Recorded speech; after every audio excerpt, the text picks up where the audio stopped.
Attitude isn't everything, but sometimes it's the only thing. A long time ago, when I was a teenager, I learned this lesson from old Ben after 10 treacherous days of fighting forest fires in the foothills of Nevada. Ben was ancient, 39. A fearless firefighter, yet when we started the drive home to California, his heart was filled with dread. He complained that he faced a fate far, far worse than fire. His 2 young sons made him watch the original Star Wars movie over and over and over. The worst part was they would quote the film to him again and again and again. Doing the dishes. "May the force be with you, Father." Going to the bathroom. "May the force be with you, Father." Kissing his wife. The force is strong with this one. Ben's complaints were interrupted by the smell of smoke, the smoke of another fire. Old Ben became rejuvenated Ben and turned the truck toward the blaze. The late afternoon thermometer read 103 degrees. The fire was moving up a steep slope. "Frick yeah!" Actually, Ben didn't use the word frick. However, his enthusiasm was the spark plug that restarted our engines.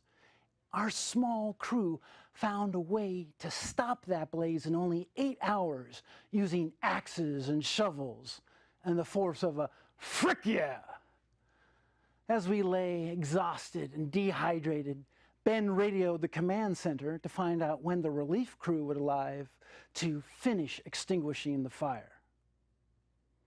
There would be no relief, just a command to mop up. Mop up requires the poor firefighter to crawl through the burnt-out fire zone, feeling barehanded for hot spots, and then mixing them with dirt. This resulted in eyes, ears, nose, and mouth caked in ash, dirt, and smoke. We hated mop-up. But here's the thing.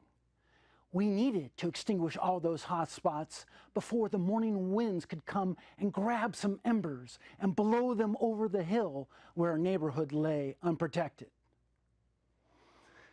After 10 exhausting days on one fire and then having to handle this fire without help or supply, we had no hope of saving those homes. Ben called us a bunch of worthless shots. And no, he didn't use the word shots. He tried other forms of motivational speaking.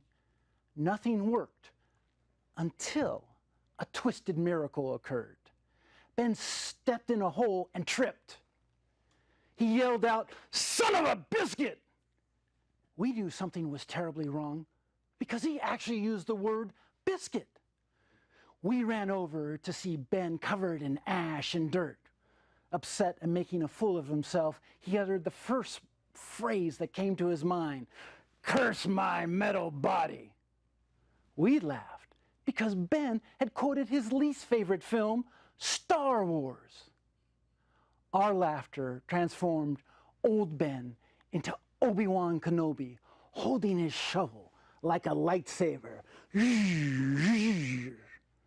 A long time ago, in a galaxy far, far away. And he continued reciting the film word for word. His act of storytelling gave us a positive attitude and made work fun. We loved mop-up. With an hour before sunrise, Luke and Leia were escaping the evil Empire's Death Star while we were laughing, chopping, and shoveling through the dust. Ben quoted Han Solo's warning, "Don't get cocky," so we doubled our efforts. As the evil Empire's Death Star exploded, our tiny band of Jedis had obliterated every hotspot on that mountain through the force of our improbable transformation. An affirmative attitude is a formidable force. But here's the thing. You need to choose it again and again and again. I know, because along with my connection to old Ben, I had let the wisdom of that night slip away until 20 years later, when I spoke to Ben's sons at Ben's funeral. I told them that I was sorry that Ben and I had lost contact throughout the years, but I was grateful for the chance to recall his Star Wars reenactment. His sons smiled because Ben had told them the story of that night over and over and over.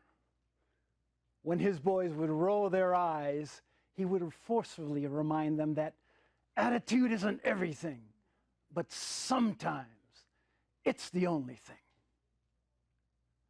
Fellow Toastmasters and welcome guests, in honor of old Ben, I encourage you to use a positive attitude every day, so that force may be with you always.